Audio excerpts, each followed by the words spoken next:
Hello and welcome to Wavescan, the international DX program from Adventist World Radio. Researched and written in Indianapolis by Dr. Adrian Peterson and produced in the studios of WRMI Shortwave in Okeechobee, Florida. I'm Jeff White. Today on Wavescan, north of the Stone Wall, the radio scene in Scotland. A report from the High Frequency Coordination Conference that took place recently in Sofia, Bulgaria. Our Philippine DX report with Henry Umahay, and rare, unusual, unique QSLs.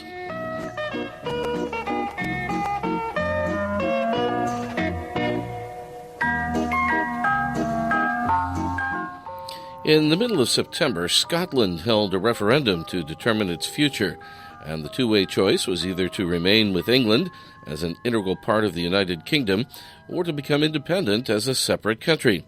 Because of this referendum and its widespread implications, we interrupt the normal flow of topics here in Wavescan, and instead we present a new topic under the title North of the Stone Wall, the radio scene in Scotland.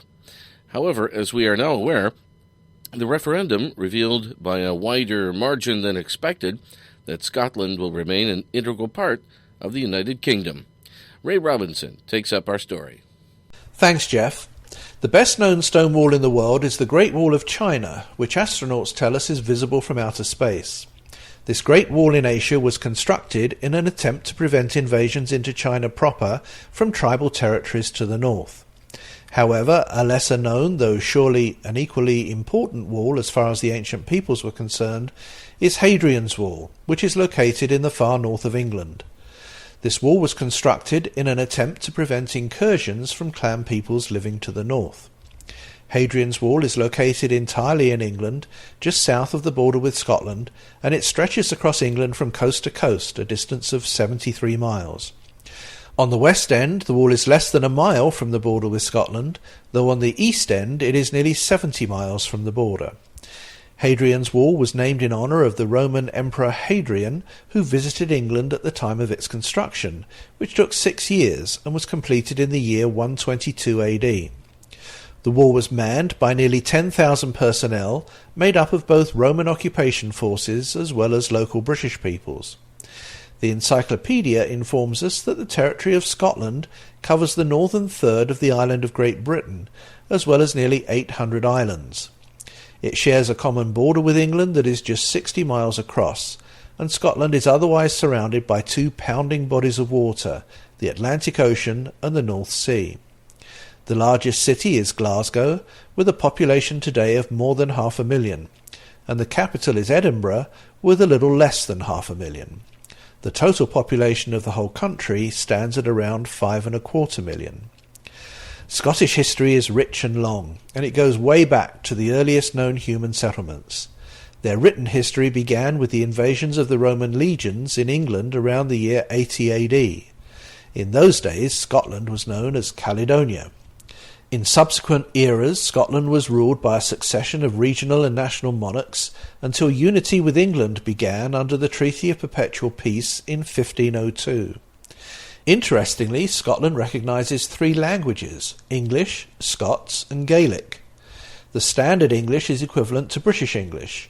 Scots as a language could be described as a dialectal version of Old English, and Gaelic is an earlier Celtic language in the British Isles, linked to similar languages in Ireland, Wales, Cornwall and Brittany in France.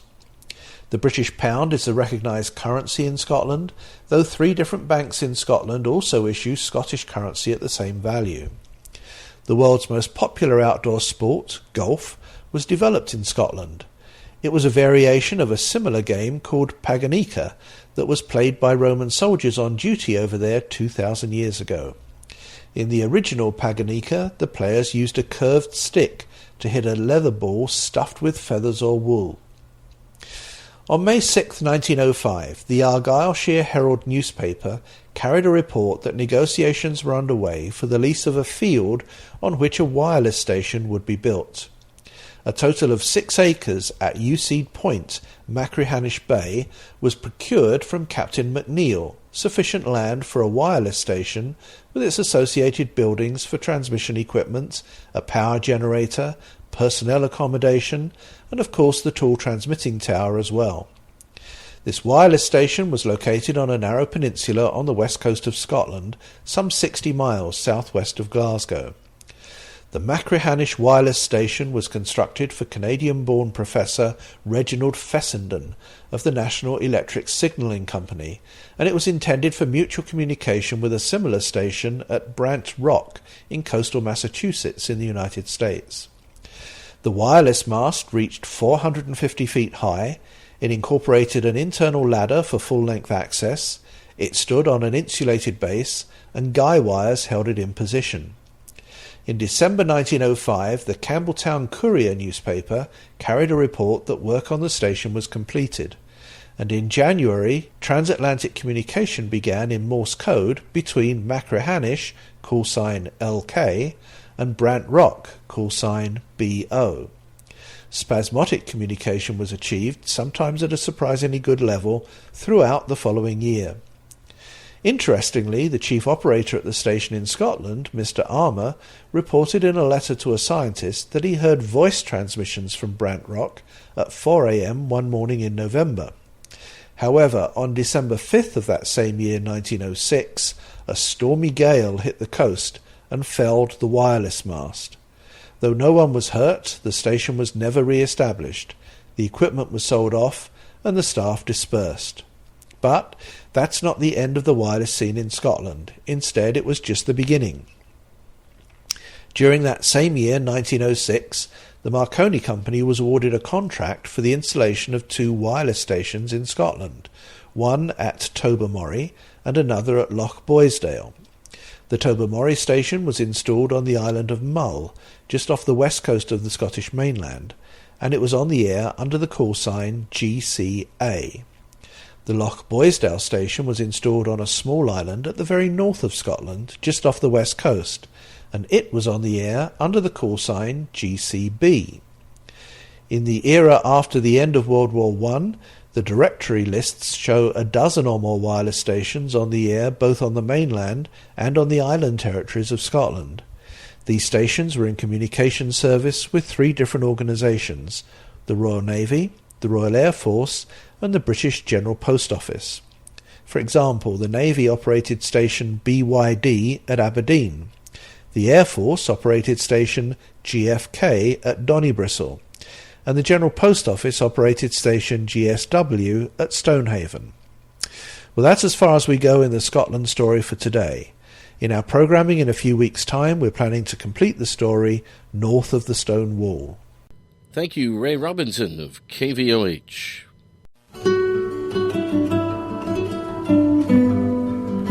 You're listening to Wavescan from Adventist World Radio. Send your comments and reception reports to Wavescan, Box 29235, Indianapolis, Indiana, 46229 in the United States.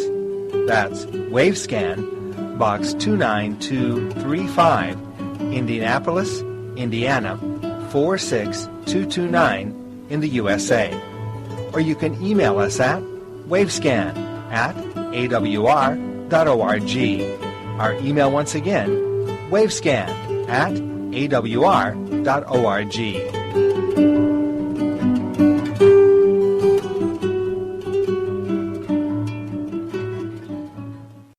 Well, we're back in Sofia, Bulgaria this week again with Jerry Plummer. Right. And here on Wavescan. And we have Gary Stanley with us today from Babcock in the UK. Yes. Hi, Gary. Hi. And Gary, of course, is one of the steering board members of the HFCC. We're here at the HFCC conference, the B14 conference. Mm-hmm. We want to talk a little bit about some of what's been happening here this week. We're almost finished with the conference as we record this here. Gary, what are some of the highlights in your opinion? It's been a really successful conference.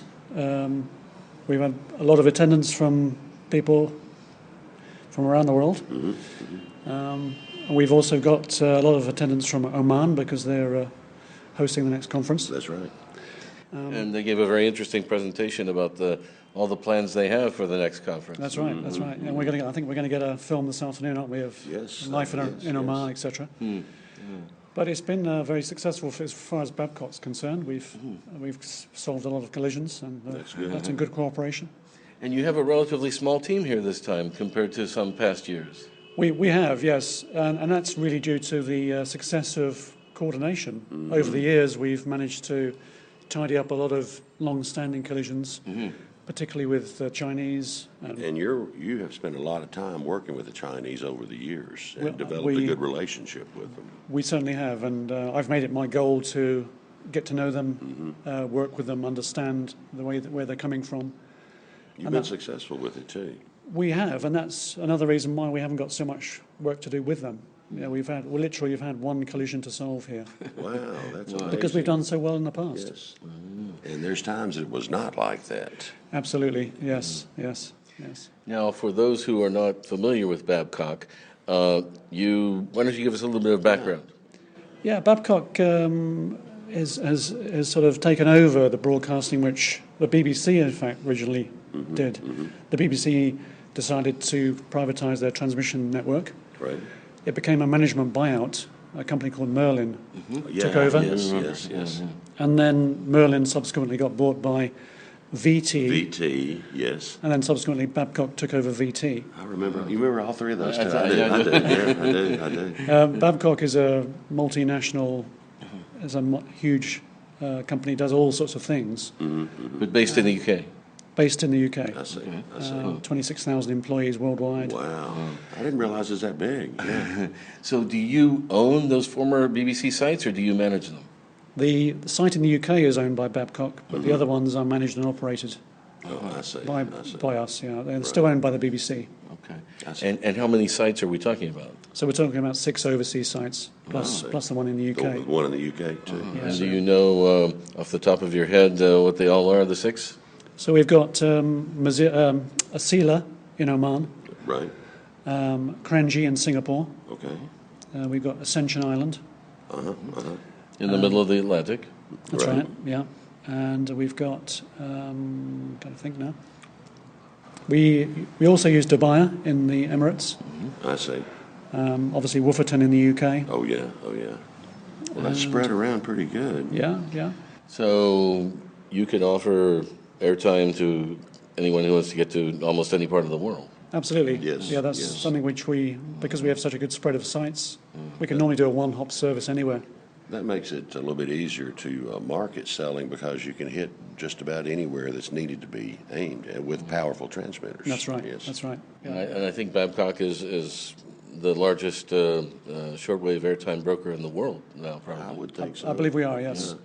Yeah. Mainly because we have so many sites to offer. And That's true. Yes. Just for listeners who may not know, can you name a few of the clients? You have some big name clients that obviously broadcast, apart from the BBC, of course. right. We've got the IBB.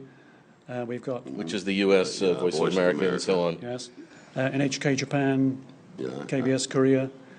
We also have IBRA, which is a kind of a religious customer. Yes, yeah, you got those. Big- yeah, big right. broadcaster, yeah. Big broadcasting outfit. And many smaller ones, of course. Yeah. Yeah, it's a pretty big operation. I didn't realize Babcock was that big. 26,000 employees. I know. That's big. Yeah. Yes. But it does other things, I assume, besides brokering airtime, shortwave airtime. Oh, it does. It does. Yeah, we're into nuclear power plant decommissioning and installations. Wow. We install railway track. Oh, so it's really diversified as Yeah. far as. And we've also got quite a few military contracts as well. We're building. You probably heard about the 2 new aircraft carriers in the UK. Yeah. We've got a part of that as well. Wow, that's interesting. Yeah. Yeah, and we also train the pilots to fly in the services. That is truly diversified. But it's a privately owned company. It is. Yes. Yeah. It's a FTSE 100 company, quite a big one. Yeah. So do you feel comfortable working with them? I know you'd mentioned Yeah, before they're- it seems to be okay. Yeah, they're a great company. Yes. Yes. What do you see, Gary? There's, of course, as we've seen here at the HFCC, a number of some of the larger broadcasters, even the ones you mentioned, have in recent years been reducing their shortwave airtime, and some others have unfortunately gone away altogether. Sure. What have you seen at Babcock? Have you seen that decline, and what do you see for the future? Yeah, there is definitely a decline. I think it's hard to deny that. Yeah. It Is it as drastic as people make it sound? I don't think it is. Certainly not with the BBC. They have made some strategic decisions to reduce certain languages. They've closed a couple of sites in the last few years, but they've actually increased. When we took on our latest contract with them, we weren't expecting to have so many transmissions this year. And the contract stretches out a bit into time, doesn't it? It's absolutely. Yeah. So sort of 2022 is our end date. So. Oh well, that's not gloom and doom. It's stretching out several years. Yes. Right. So we're hopeful that things will continue. We're not expecting any reductions soon. And do you see any possibility of DRM coming into play in the next in that time, and maybe even giving more of a boost to shortwave, or is it too soon to tell? It's very much depending on if we can get the receivers on the market at a reasonable price. I firmly believe that too. It's the chicken and the egg concept. With the inexpensive receiver, I believe that would open up some fairly major doors. Just about 2 weeks before this conference opened, or maybe even less, there was a report issued by the Broadcasting Board of Governors in the U.S.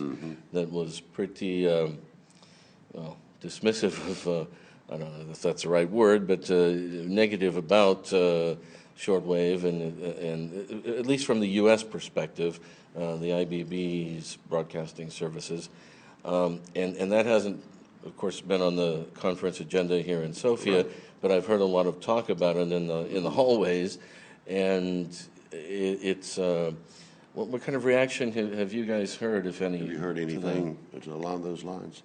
Now, it did have. It also, I gotta say, it also did say there was a future for shortwave, but it was primarily aimed at the areas that internet does not reach. Right. So, yes. It wasn't totally painted negatively, but it did certainly. No. Are you seeing that, Gary? Yeah, I think so. Yes, Africa, Asia, still an important area for shortwave. Some parts of South America. I believe the majority of the people who submitted, responses to that consultation were in favour of shortwave, weren't they? Yes, no doubt. And maybe there's some, including the 7 letters I wrote and sent in. there's maybe an element of sort of preconceived ideas there. Yeah, that's true. Yeah, that's true. Some political considerations and so on. That plays a large role in it. But as you say, there was a positive swing as well. There was. They did recognise the future was, in certain parts of the world, shortwave was going to be important. That's true. I agree with that. I agree with it. And I agree, Gary, too, that privatization seems to have helped. Like Jeff is a private operator. We are private. Of course, you guys are private. The shift over from governmental funding to private funding forces us to push a little harder to sell airtime. And we're more sort of averse to sharing our sites. Yes. That's very true. Because the problem is that if you lose a certain number of transmissions, your site becomes uneconomic. That's the thing. And when you're living in a for-profit world, you have to look at break-even analysis. Whereas if you're able to use each other's sites, you can synergize, so to speak. Yes. Yeah. Just before I forget it, could you briefly talk a little about your history with HFCC? Because you go back with HFCC quite a bit, I think. Yeah, I think I've been to about 30-odd meetings. Whoa. I took over from Jeff Spells. He was a sort of one of the leaders in shortwave. He was a guy who used to work for me. He used to be my boss, in fact. So I took over from him on the steering board. Yes. But my shortwave history dates back to about 1979 when I used to work on ships. Really? As a radio officer. I didn't know that. Yeah, so shortwave is in my blood. Yes. Oh, wow. That's interesting. That's very interesting. I didn't know that. Because in those days there was no satellite communications. It was so always by shortwave. Navy. You were a Navy guy. It was all merchant. Okay, I got you. Now, do those military ships and merchant ships, do they still have radio operators? I mean, do they still depend on HF? They don't have radio operators. However, they do have shortwave transmitters, just in case the satellite system fails. Yes. Backup. I know that for sure because I was on a cruise recently and I spoke to one of the officers on the bridge, and he said, yes, we are trained to use that equipment. Yes. That's very interesting. So there's a standby function now. So what do you see, Gary, as the future for the HFCC now?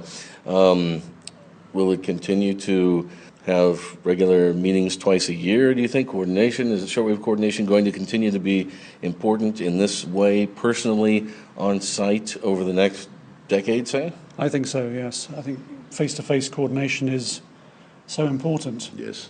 You can do a little bit by email, but not the volume we do here. No, and having no. the people you can talk to over a table. It's a pretty It works. impressive thing. It does work. And you were listening there to an interview with Gary Stanley of Babcock International, which manages many of the former BBC transmitter sites worldwide. He was talking there with Jerry Plummer of WWCR and myself.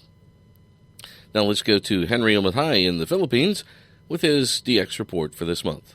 Hello everyone, to our dear shortwave listeners. Good morning, good evening, wherever you're welcome to the October 12 edition of the Philippine DX News. This is report number 92.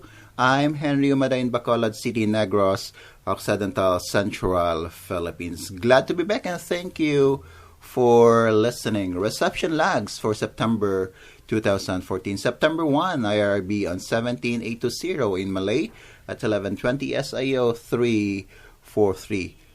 September 2, Radio Exterior de España on 11910 in Spanish from Noblejas at 1211 SIO 555. September 5, China Radio International on 17605 in Indonesian at 1039 SIO 444. September 7, Voice of Korea on 11735 in Korean at 1155 SIO 333. September 9, Radio Thailand World Service on 9390 in English from Odantani at 1245 SIO 333. September 11, Radio Australia on 9475 in English from Shepparton at 1241 SIO 333.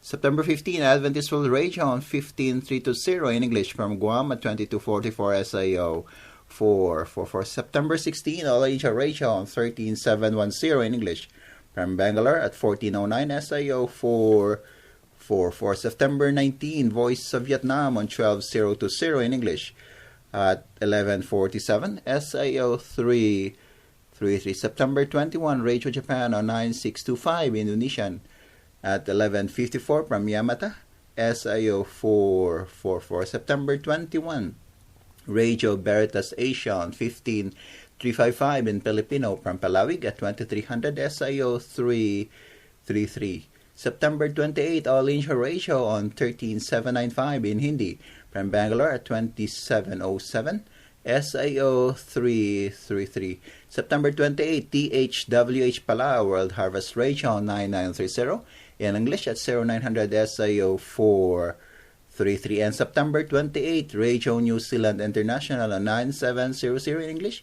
from Rajadaki at 0902 SIO 444. We have a special QSL card just for you. For your reception report, please send to US dollar. Return postage will be greatly appreciated. And friends, if you want to get the transcript of today's Pilipinas DX news, please visit http://pilipinasdx.wordpress.com. That's http://pilipinasdx.wordpress.com. Follow us also on Facebook, www.facebook.com/pilipinasdx. Or you may want to send us your comments, suggestions, reception lags, and informations to pilipinasdx@yahoo.com. That's PILIPINASDX for pilipinasdx@yahoo.com. This has been Henry Omatay for Wavescan in Bacolod City, Negros Occidental, Central Philippines, saying mabuhay at maraming salamat po.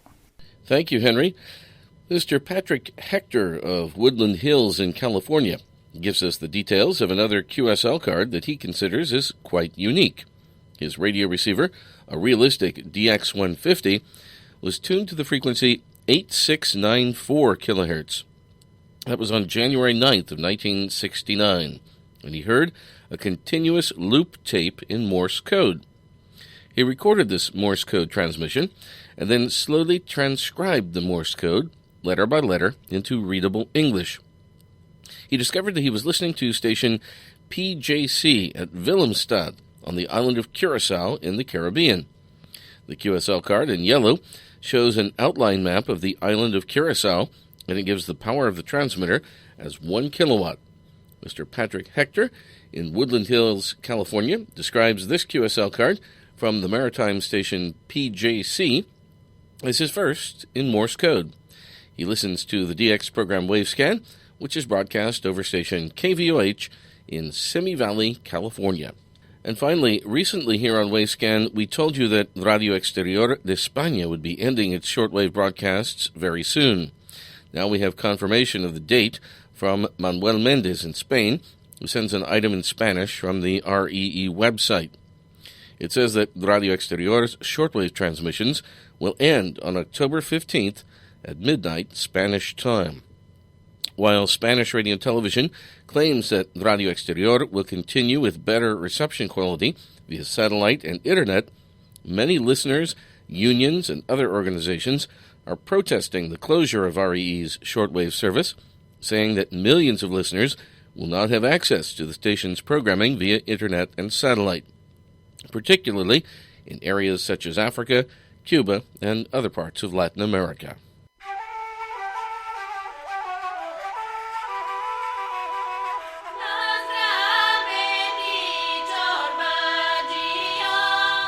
And we end today's Wavescan with some music from Bulgaria. This is the the Mystery of Bulgarian Voices Choir. Thanks for listening to Wavescan, the international DX program from Adventist World Radio. Researched and written in Indianapolis by Dr. Adrian Peterson. Next week on Wavescan, the Panama Canal, the 100th anniversary. And our DX reports, as usual. Several QSL cards are available for your reports on this program. You can send your AWR and KSDA reception reports for Wavescan to the AWR address in Indianapolis that we'll give you in just a second, and also to the station your radio is tuned to, which could be WWCR, KVOH, or WRMI, or to the AWR relay stations that carry Wavescan. Remember, too, that you can send a reception report to each of the DX reporters when their segment is on the air here in Wavescan. Japan, Bangladesh, Philippines, Australia, and India. They will verify with a colorful QSL card. Return postage and an address label are always appreciated. Our Wavescan address is Box 29235, Indianapolis, Indiana, 46229, USA. That's Wavescan, Box 29235, Indianapolis, Indiana, 46229, USA. Or by email to wavescan@awr.org. That's wavescan@awr.org. I'm Jeff White at WRMI in Okeechobee, Florida. Until next week, good listening, everyone.